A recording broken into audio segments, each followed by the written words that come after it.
من الشیطان الرجیم بسم اللہ الرحمن الرحیم یا ایہا الذین آمنوا اتقوا اللہ وکونوا مع الصادقین سبحان ربک رب العزت عما یصفون وسلام علی المرسلین والحمد للہ رب العالمین اللہم صلی علی سیدنا محمد وعلی آل سیدنا محمد وبارک وسلم اللہم صلی علی سیدنا محمد وعلی آل سیدنا محمد وبارک وسلم اللہم صلی علی سیدنا محمد وعلی آل سیدنا محمد وبارک وسلم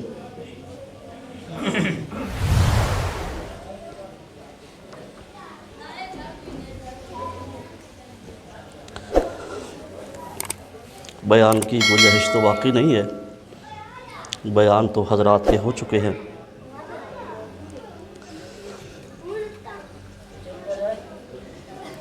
تاہم ایک درد دل ہے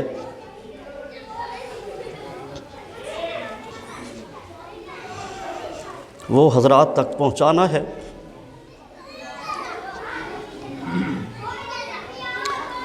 اور اساتذہ کو اپنا سبق سنانا ہے۔ علماء کرام موجود ہیں، اساتذہ موجود ہیں،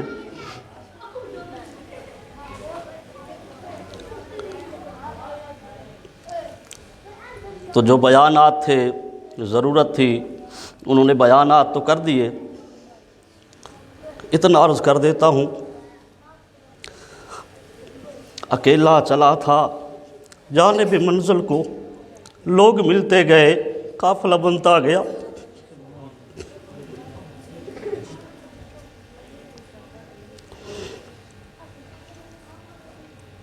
اتنی صلاحیت نہیں ہے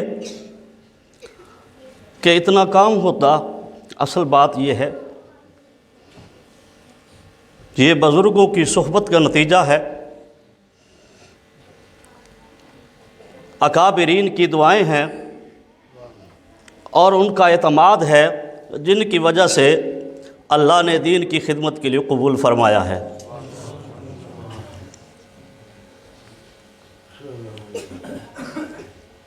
مجھے یاد ہے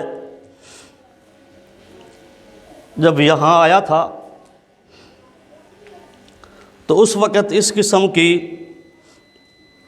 کوئی مجالس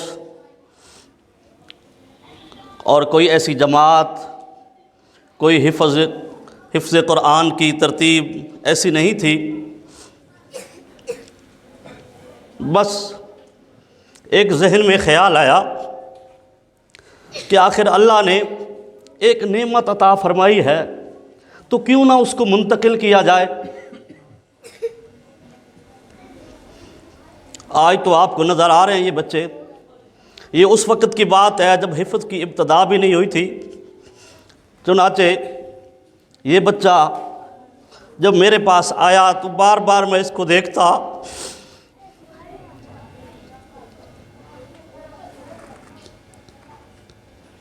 اور میرے دل میں یہ بات آتی کہ اگر میں اس کو کوشش کروں، مجھے اس میں صلاحیت معلوم ہوتی ہے۔ مجھے یاد ہے وہ وقت جیسی ان کی اس وقت طبیعت تھی، تو میں نے ان کے والد سے جا کے بات کی کہ میرا جی چاہتا ہے کہ میں اس کو قرآن مجید پڑھاؤں۔ انہوں نے کہا اس بارے میں سوچیں گے، تو آخر اللہ نے ان کے دل میں بھی یہ بات ڈال دی۔ کوئی اور طالب علم نہیں تھا، یہ اکیلا طالب علم تھا، اللہ نے اس کو ہمت عطا فرمائی۔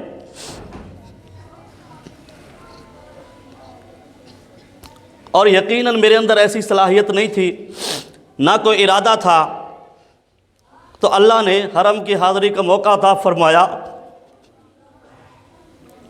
تو میں نے پڑھا کہ ہمارے اکابرین میں سے بعض ایسے بھی تھے جنہوں نے کئی گھنٹے غلاف کعبہ کو پکڑ کے دعا مانگی،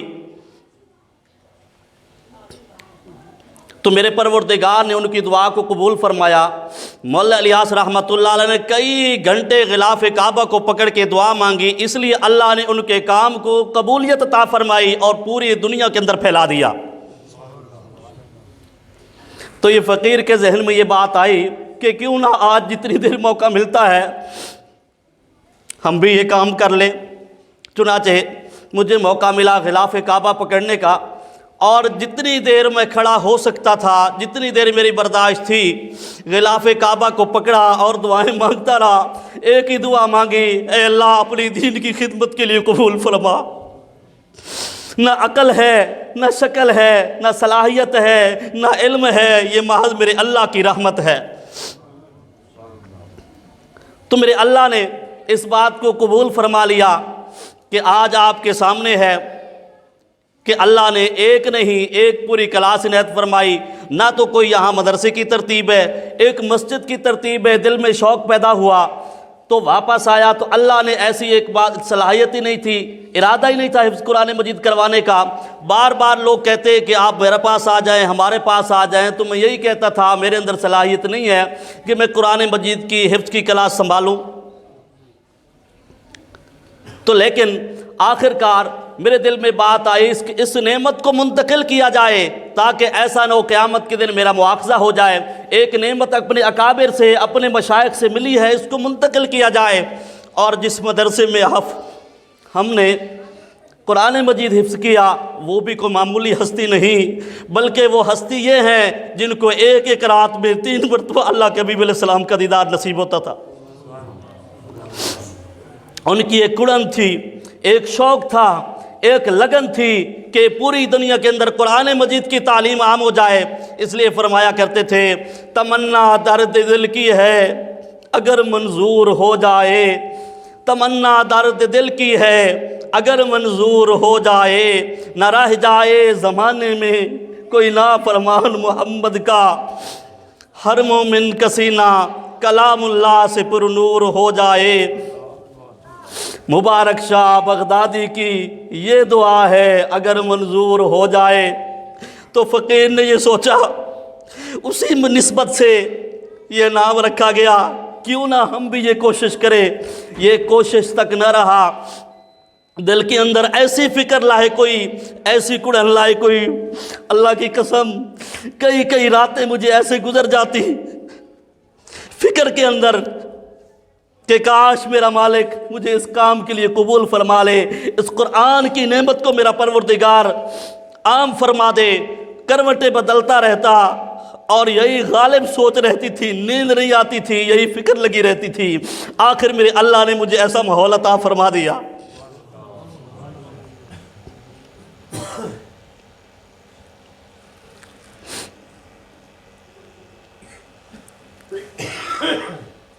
اور یہ آپ کا جمع ہونا یہ اسی نسبت سے ہے، قرآن کی نسبت سے ہے، یا اکابرین کے اعتماد کی وجہ سے ہے۔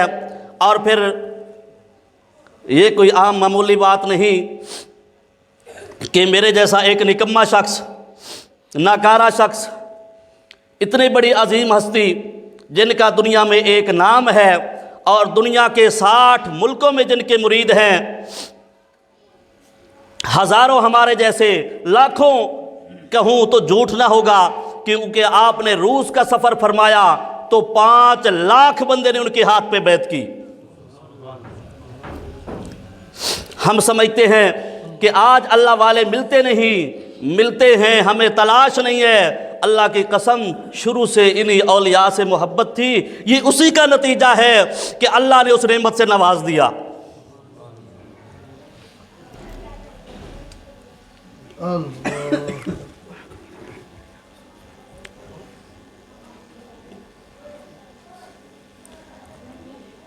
یہ صحبت کوئی عام نہیں ہے، بلکہ بڑوں بڑوں کی زندگی بدل گئی۔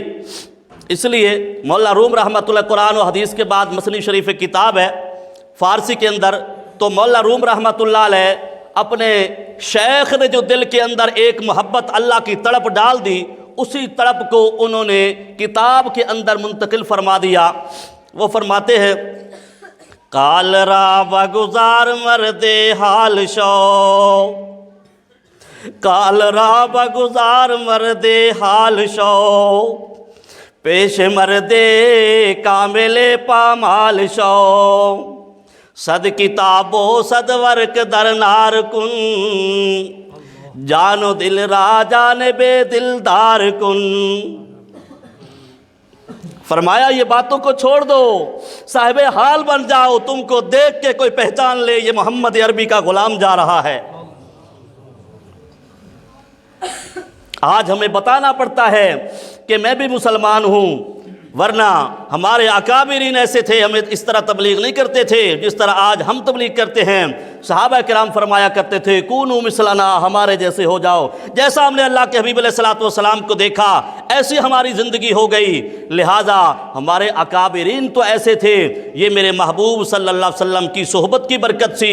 وہی صحبت آج چلتی آ رہی ہے. جو بڑی بڑی بڑکے مارتے ہیں ہم یہ کر دیں گے، ہم وہ کر دیں گے، پلے کچھ ہوتا نہیں. یہ اللہ والوں کی صحبت کی برکت سے اللہ نے لاکھوں لوگوں کی زندگی کو بدل دیا. جو ہمارے جیسے نکارہ ہوتے ہیں وہ بولتے رہتے ہیں اور لوگوں کے دلوں پر کوئی اثر ہی نہیں ہوتا. جو بات دل سے نکلتی ہے وہ دل پہ جا کے لگتی ہے. یاد رکھ، اپنے آپ کو ہم بڑا سمجھ لیں، اپنے آپ کو ہم بڑا سمجھ لیں تو بڑے سمجھنے سے پہلے یہ سوچ لیں کہ ہمارے گندگی کے کتنے سوراخ ہیں جو ہم سے بہہ رہے ہیں. ہم اپنے آپ کو بڑا کہلانے کے لائق نہیں. کوئی عالم ہو یا مفتی ہو اپنے آپ کے علم پہ ناز ہو. مولائے روم فرماتے ہیں یاد رکھ اگر مور کے انڈے بھی ہوں، اگر وہ مرغی کے نیچے نہ رکھیں تو یہ سمجھے کہ یہ تو ایک ادنا سی ہے، اس کے نیچے مور کے انڈے کیسے رکھے جائیں. تو وہ فرماتے ہیں یاد رکھ اللہ والے، اے مفتی، اے عالم، یاد رکھ اللہ والے جو صاحب نسبت ہیں اگر تجھ سے علم میں کم ہیں، تجھ سے فقاہت میں کم ہیں تو کوئی بات نہیں. ان کے پاس تپش اتنی ہے جیسے مرغی کے نیچے اگر مور کے انڈے رکھے جائیں، مورنی کے انڈے رکھے جائیں تو ان سے بچے نکل آتے ہیں. اے طالب، اے مفتی، اے عالم، تو بھی اگر کسی صاحبی نسبت کی صحبت میں رہے گا تو اللہ تعالیٰ تیری بھی باطن کی آنکھ کو کھول دے گا. فرماتے ہیں کہ اگر 1000 سال تک بھی یہ مور کے انڈے صحبت کے بغیر پڑے رہیں، یہ مردہ تو ہو سکتے ہیں، زندہ نہیں ہو سکتے. فرمائے اے عالم، اے مفتی، تو جان لے تو جتنا بھی بڑا بن جائے جب تک کسی اللہ والے کی صحبت نہیں اٹھائے گا اس وقت تک تیری باطن کی آنکھ نہیں کھل سکتی.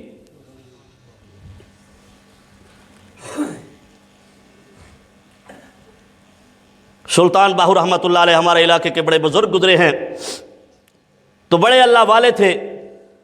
اللہ نے ان کو بڑا مقام عطا فرمایا تھا.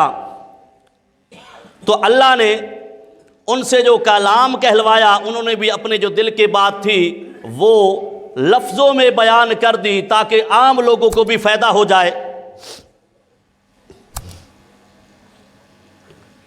وہ فرماتے ہیں کہ اگر صرف ہم علم پڑھتے رہیں اور عمل نہ کریں تو پھر کوئی فائدہ نہیں ہے. اگر ہمارے پاس صرف علم ہو اور عمل نہ ہو تو کوئی فائدہ نہیں ہے. اگر فرماتے ہیں کہ مثال دیتے ہیں جیسا کہ دودھ ہے، اگر اس کے اندر کھٹاس نہ لگائی جائے تو اس وقت تک وہ دودھ جمتا نہیں، اس سے مکھن نہیں نکلتا. فرمایا جس طرح اس میں جاگ نہ لگائی جائے دودھ میں تو اس سے مکھن نہیں نکال سکتے.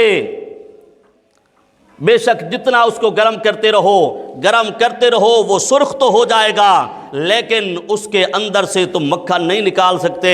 فرمایا اسی طرح کہ اگر ہم خود ساختہ عمل کرتے رہیں، عمل کرتے کرتے لال پیلے ہو جائیں پھر بھی معرفت کا نور نصیب نہیں ہو سکتا جب تک کسی اللہ والوں کی صحبت نہیں اٹھاؤ گے.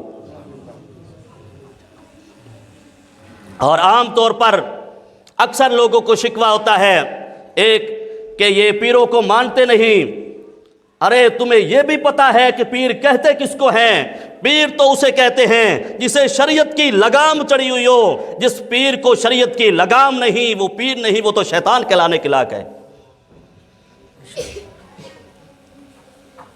پیر اس کو کہتے ہیں. میرے محبوب صلی اللہ علیہ وسلم نے ارشاد فرمایا لا یؤمن احدکم حتی یکون ہواہ تبعا لما جئت بہ. فرمایا اس وقت تک کوئی مومن نہیں ہو سکتا کہ جب تک کہ اپنی وہ خواہشات نفس کو وہ شریعت کے تابع نہ کر دے، اس وقت تک کوئی کامل مومن نہیں ہو سکتا۔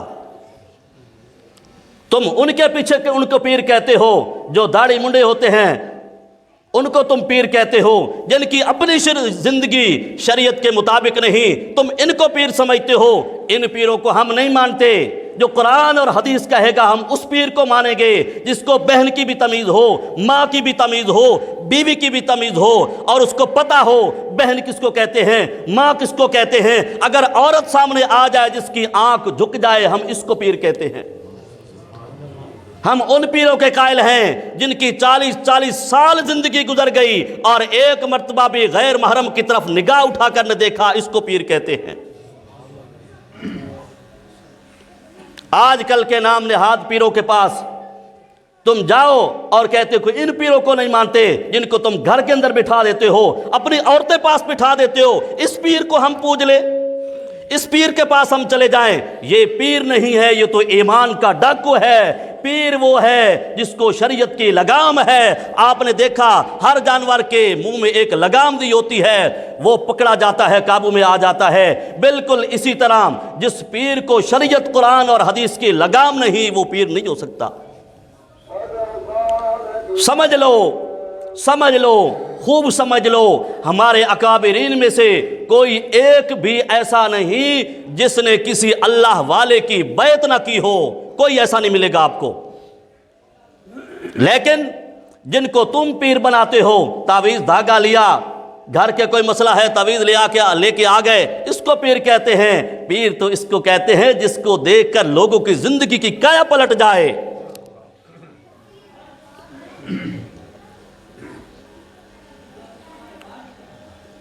ایسے پیروں کی تم بیعت کرو۔ میں کہتا ہوں، آج بھی میں اس بات کا چیلنج کرتا ہوں۔ میں نے کچھ دن کا دورہ کیا اور جتنے گدی نشین ہیں، کئی دن تک میں گھومتا رہا، ہر ایک کے پاس میں گیا، جا کے بیٹھا، ان کی صحبت میں بیٹھا، لیکن مجھے کوئی پیری والی بات نظر نہ آئی۔ اور جس شیخ سے ابھی میں نے بیعت کی، ان کو دیکھنے سے حدیث مبارکہ میں ہے میرے محبوب صلی اللہ علیہ وسلم نے ارشاد فرمایا، جس کو دیکھنے سے اللہ یاد آ جائے وہ اللہ والا ہے۔ جب پہلی نظر میری ان پہ پڑی تو میرے دل نے گواہی دی کہ یہ واقعی ہی اللہ والا ہے جس کو اللہ والا کہتے ہیں۔ باقی باتیں تو مجھے معلوم نہیں تھیں، لیکن مجھے وہاں پہنچانے والے کون تھے؟ وہاں پہنچانے والے جن کا نام سید اسحاق شاہ بغدادی رحمۃ اللہ علیہ ہے۔ وہ کوئی عام ہستی نہیں، وہ دنیا داروں کو ایسے ٹھوکر مار کے رکھتے تھے کہ بڑے بڑے مصطفیٰ کھر جیسے ان کے جوتے اٹھایا کرتے تھے، وہ جوتے کی نوک پہ بھی لکھا نہیں کرتے تھے۔ تم ان کو پیر سمجھتے ہو جو چند ٹکوں کے لوسی ہوتے ہیں، پجاری ہوتے ہیں۔ پیر کو غرض یہ ہوتی ہے مجھے چند ٹکے مل جائیں، مرید کو غرض یہ ہوتی ہے یہ میرا مسئلہ حل ہو جائے، اس کو پیری مریدی کہتے ہیں۔ پیر تو اس کو کہتے ہیں جو انسان کے قلب پہ نگاہ رکھے، انسان کی زندگی کو سدھار دے۔ اور اگر انسان کا اس لیے اللہ والے اس دل پہ محنت کرتے ہیں، آج اس لیے آپ کا ٹائم لیا تاکہ آپ کو بتایا جائے، سمجھایا جائے کہ اللہ والے اس دل پہ محنت کرتے ہیں، اللہ والے اس دل پہ محنت کرتے ہیں۔ کیوں؟ میرے محبوب صلی اللہ علیہ وسلم نے ارشاد فرمایا، ان فی جسد بنی آدم لمضغہ اذا صلحت صلح الجسد کلہ واذا فسدت فسد الجسد کلہ الا وہی القلب۔ سنو وہ کیا چیز ہے، دل کے کانوں کے ساتھ سنو، توجہ کے ساتھ سنو، دھیان کرو، وہ ہے کیا؟ فرمایا وہی القلب، وہ دل ہے۔ فرمایا بنی آدم کے جسم میں ایک گوشت کا لوتھڑا ہے، اگر وہ سنور گیا تو سارا جسم سنور گیا، اگر وہ خراب ہو گیا تو سارا کا سارا جسم خراب ہو گیا۔ سنو وہ ہے کیا؟ وہ دل ہے۔ اللہ والے اسی دل پہ محنت کرتے ہیں۔ اللہ کی قسم جب دل سنور جاتا ہے تو باقی سارے کام کرنے آسان ہو جاتے ہیں۔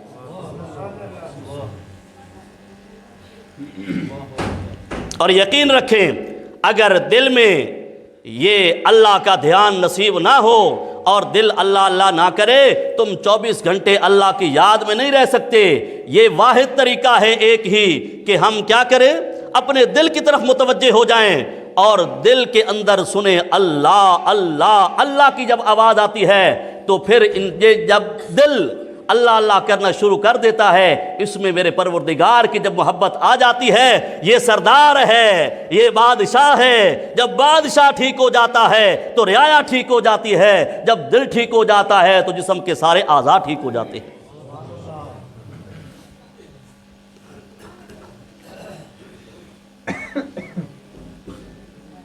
اس لیے فرماتے ہیں نگاہ ولی میں وہ تاثیر دیکھی، نگاہ ولی میں وہ تاثیر دیکھی، بدلتی ہزاروں کی تقدیر دیکھی۔ میں کہا کرتا ہوں ہزاروں نہیں، لاکھوں کی بدلتی تقدیر دیکھی۔ تم پچھلے زمانے کی بات کرتے ہو، اب ترقی ہو گئی۔ ایک ایک اللہ والے حضرت معین الدین چشتی اجمیری رحمۃ اللہ علیہ نے بنگال کا دورہ فرمایا، 90 لاکھ بندے کو اللہ نے کلمے کی توفیق عطا فرمائی۔ اسی لیے کہتا ہوں نگاہ ولی میں وہ تاثیر دیکھی، بدلتی ہزاروں نہیں بلکہ لاکھوں کی تقدیر دیکھی۔ اس زمانے کی بات نہیں کرتے، آج اسی زمانے میں ہمارے شیخ موجود ہیں جن کو اللہ نے پوری دنیا کے اندر ان کے فیض کو پہنچایا ہے، تو اللہ نے لاکھوں لوگوں کی زندگی کو بدل دیا ہے۔ تو عرض یہ ہے کہ اگر چاہتے ہو کہ ہم بھی اللہ کی محبت حاصل کر لے تو پھر اللہ والوں کی صحبت میں منسلک ہو جاؤ۔ جن کی صحبت میں تم منسلک ہوتے ہو وہاں سے کچھ نہیں ملے گا سوائے ایمان کے بگاڑنے کے۔ وہ ایمان کے ڈاکو ہیں جن کا اپنا کچھ نہیں ہوتا، جو اپنا روزی بنانے کے لیے وہ چکروں میں بیٹھے ہیں، تو کوئی پھنس جائے کوئی آ جائے، ہم ان کے پیچھے دوڑتے پھرتے ہیں، ہمیں یہاں سے کچھ مل جائے گا، ہماری زندگی سنور جائے گی۔ ارے اگر اس سے زندگی سنور جاتی، اس سے کام بڑے ہو جاتے، یہ برکت کے لیے ہوتے ہیں، یہ برکت کے لیے ہوتے ہیں۔ یہ اگر اس سے کوئی زندگی لوگ دھوکہ دیتے ہیں، یہ تعویذ ہے، پوری زندگی آپ پر کوئی اثر نہیں ہوگا اور پھر ہو جاتا ہے۔ میں کہتا ہوں کھانا کوئی ایسا دکھاؤ جو کھاؤ بعد میں کبھی بھوک نہ لگے، کوئی لباس ایسا دکھاؤ جن کو پہنو اور پھر دوبارہ تمہارا لباس گندا نہ ہو۔ اللہ کے حبیب علیہ الصلوۃ والسلام جب صبح شام قرآن کی تلاوت فرماتے، معوذتین پڑھ کے دم فرمایا کرتے تھے، تو آپ پر موئے کون ہوتے ہیں اور آج کل کے پیر کون ہوتے ہیں؟ ایسا تعویذ دیں کہ آپ پر اثر نہیں ہوگا۔ جھوٹ بولتے ہیں اپنی روزی کمانے کے لیے، اللہ نے اسی جھوٹ کی لعنت ان کے منہ پہ ڈالی ہوتی ہے۔ دیکھو کہ ان کے چہرے پہ نور نہیں ہوتا، چہرے پہ داڑھی نہیں ہوتی، جن کی اپنی زندگی نہیں سنوری، چند ٹکوں کے خاطر بیٹھے ہوتے ہیں۔ ہم ان کے پاس مل کے اپنے ایمان کو خراب کر دیتے ہیں، اپنی آخرت کو خراب کر دیتے ہیں۔ یاد رکھو سچے اللہ والے کی پہچان یہ ہے کہ وہ علماء کا قدردان ہوتا ہے۔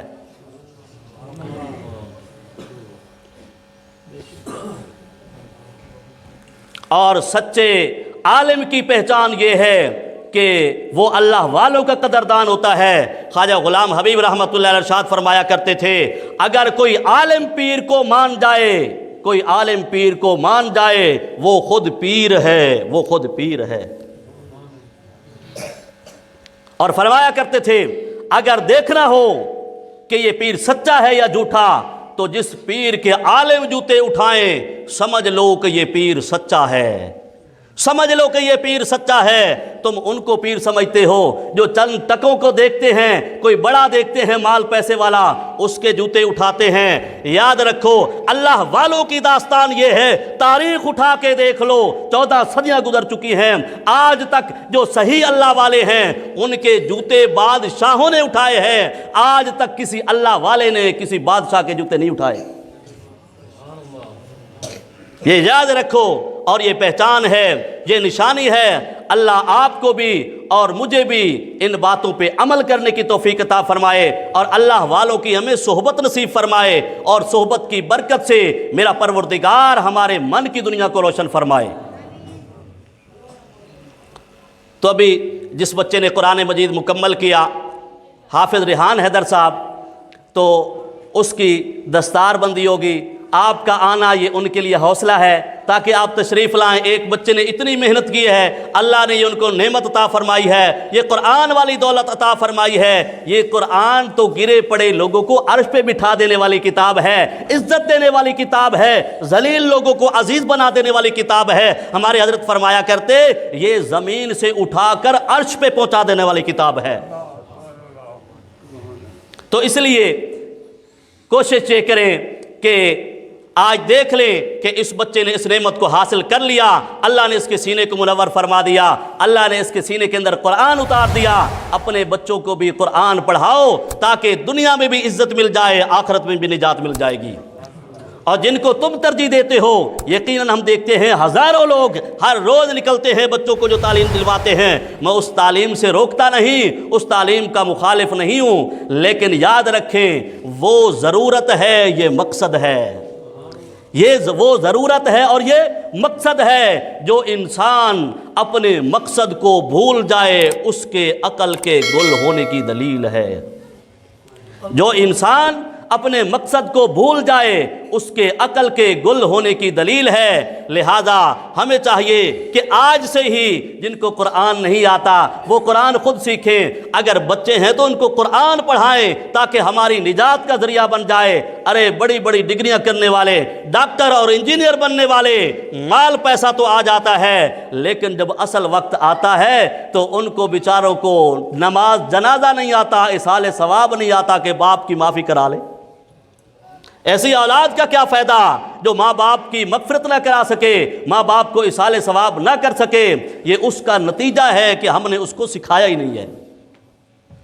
تو اللہ سے دعا ہے کہ اللہ تعالی ہمیں ان باتوں پہ عمل کرنے کی توفیق عطا فرمائے، اللہ اس بچے کی عمر دراز فرمائے اور اس کو دین کی خدمت کے لیے قبول فرمائے۔ وآخر دعوانا ان الحمد للہ رب العالمین۔